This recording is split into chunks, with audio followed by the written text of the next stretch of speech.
This isn't where I would start, but I think it's essential politically, and that's that we need to have legislated solutions that both parties can vote for that will secure the border and reform our immigration system. We keep walking up to the edge of doing it, but not doing it. So I think that could be important. And in that, maybe we could reform the green card system. We could have encouragement for people who want to move here and start a business. We could take care of the many, many people in this country legally awaiting a green card who've been here for years to work.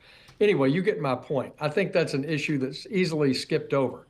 The important issues for the Trump administration going into its first 100 days, besides confirming their leaders, are using budget reconciliation to try to continue to bring federal spending down from the pandemic avalanche of spending, and pick and choose among the tax cuts that are expiring in 2025 as to what to keep. And then finally, work together with recent Supreme Court cases that have limited federal agency discretion under the so-called Chevron deference to getting Congress working on a regulatory budget, a regulatory agenda.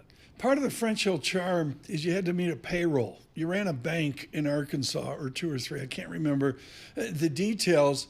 French Hill, we've got a banking industry in America in a jump condition. JP Morgan is up 3 standard deviations, up $20 off of trend. Few others, the more brokerage type, banking type, Goldman Sachs, Morgan Stanley, Paul, doing just as well. But, I guess that's good for America. Are you going to see, French Hill, here? How can we get more growthiness with our debt in deficit off of a run rate at 2.8%? Do we really want a boom economy, French Hill?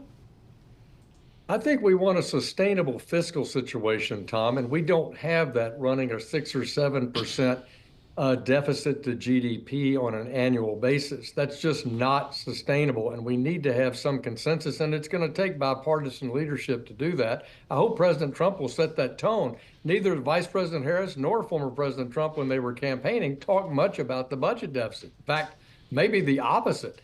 And I think that's important to set that standard. It doesn't have to try to go to immediately to balance, but it's, can we put our current financing needs of the country on a more sustainable footing? And I think that's true in the regulatory budget as well. I think that will be positive for economic growth and for a healthy financial system.